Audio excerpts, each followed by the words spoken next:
And we, the disciples of our rabbi, looked, each man in the other's face, and we waited that one of us might lift up his voice and testify for our rabbi. But we were all silent.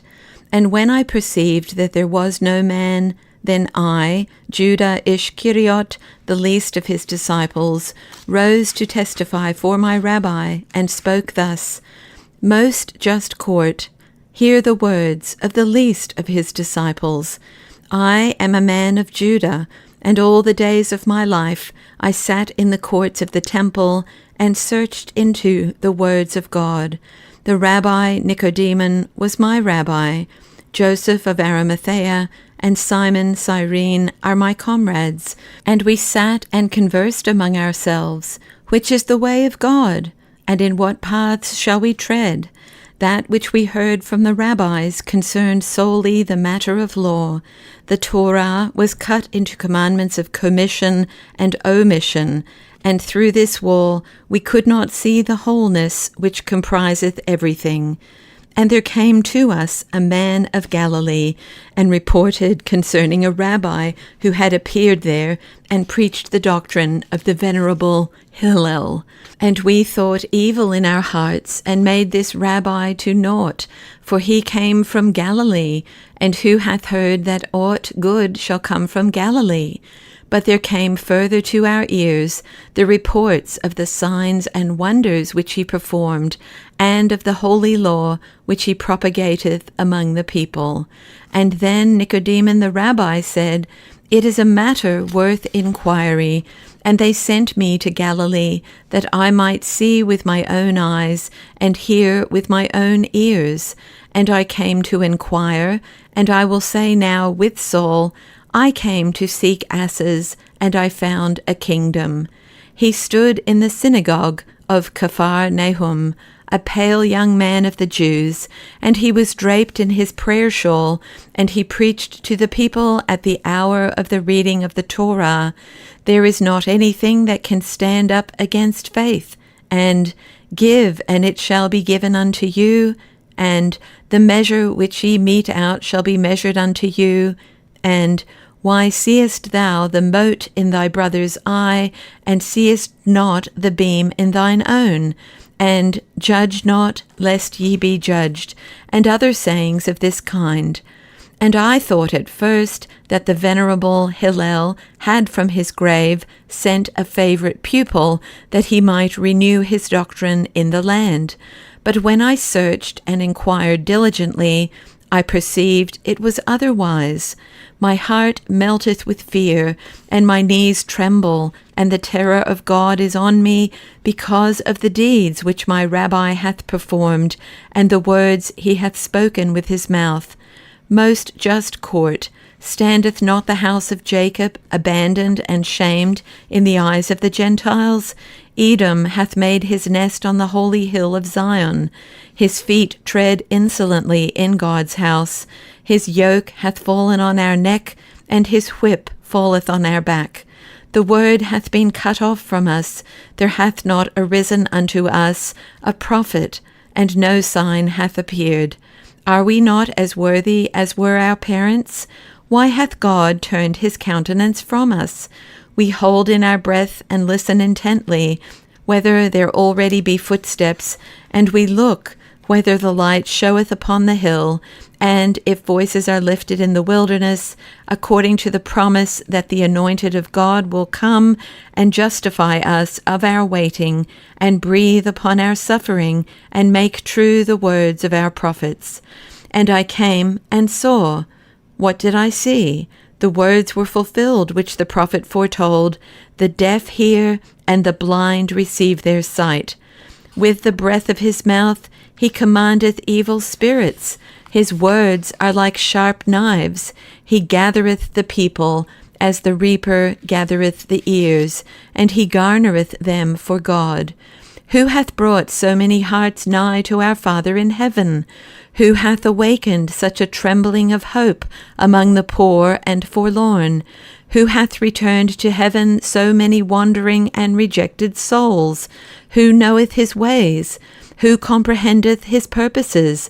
Touch not the plant which God hath planted. Let us with trembling hearts and with prayer upon our lips wait, and let us observe well the light which hath been kindled in Israel for Israel's salvation. And after me rose Simon the Zealot, and began to speak. Most just court, I went with the zealots, and took with them to the hills, for I could not bear to see the feet of Edom on the neck of Jacob. We would not bow the knee to any man of flesh and blood, and no Lord would we acknowledge but the Lord of the world. We fell upon armies, thinking God would help us to break the yoke of Edom, but we were deceived in our hopes. I hid me in the caves like a wild beast. I fell upon travelers. I made the roads uncertain, and I believed it would be thus forever. Our hearts were filled with doubt, and on our lips there was the complaint, what then if our parents have sinned? How long shall Edom triumph over us? Are the Gentiles better than we? And do we seek salvation for ourselves alone? Is not the glory of God referred to us? Where is the promise which was given unto our parents? Why waiteth it so long? No help, no call, no sign, as though, God forbid, the words of our prophets had been sown on the wind. Like a jackal in the desert, I lamented in my bitterness. I fell into evil ways, and I destroyed men as if I were a wild beast. And I would have fallen into the nethermost pit if God had not helped me and guided my steps to my rabbi. I encountered him in the port of Capharnaum, where the fishers kept their boats. He called unto the poor, Come unto me, all ye that are heavy laden. And I saw how the folk went unto him. They came first to mock and deride. Then they were thoughtful and became earnest. Then joy entered their faces, and their backs were straightened, and their spirits were strengthened. And I was filled with wonder, and I drew near and asked, Rabbi, when will God redeem us from Edom's hand? And he answered, Only they are free who take upon themselves with love the yoke of the kingdom of heaven. Only they are redeemed who loose themselves from the bonds of sin, and then freedom is in thy hand, and none can take it from thee. And I was filled with wonder by his words, and I did not understand them.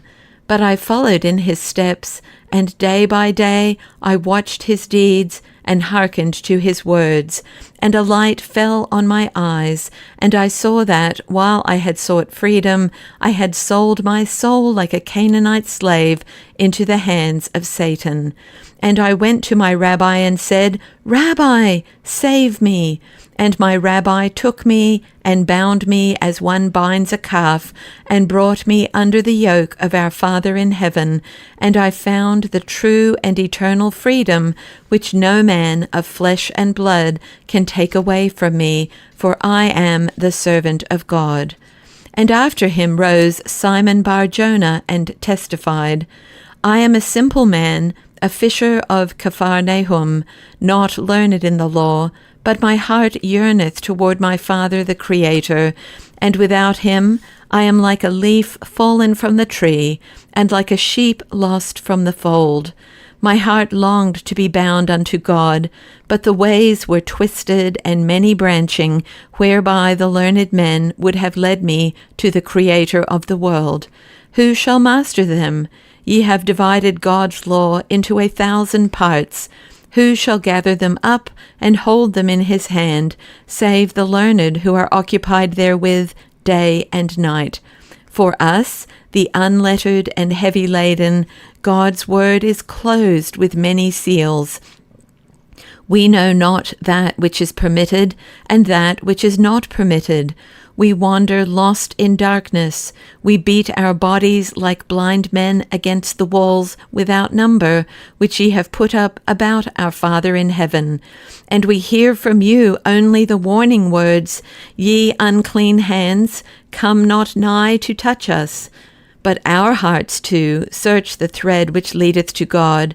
Our souls long to be bound to him, to find the way to the throne of his glory after death.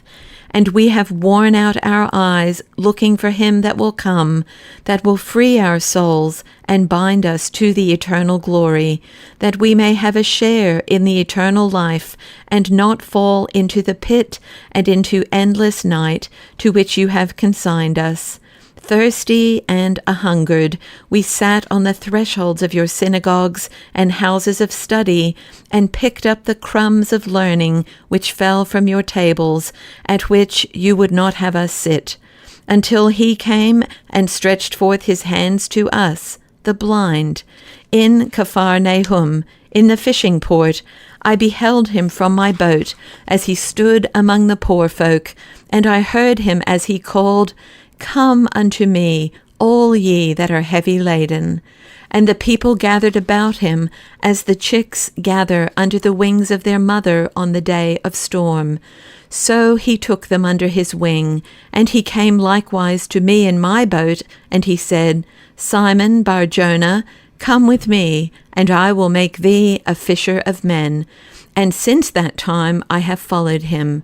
And I behold his deeds all day long, and I hear his words, and I know not who he is.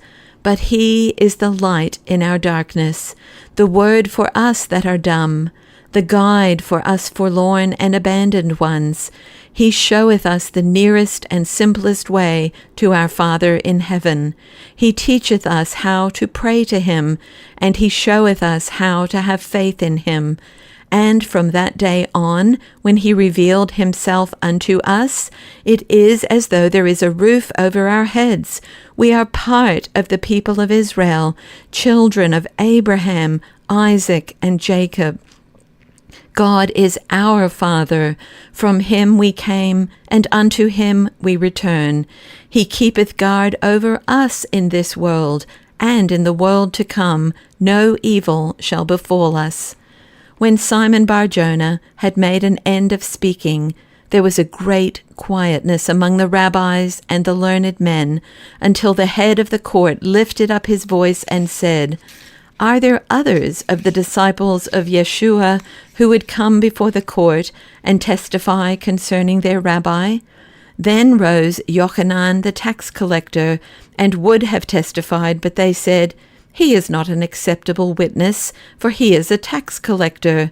And then the court meditated, and one said to the other, I see no sin in the rabbi.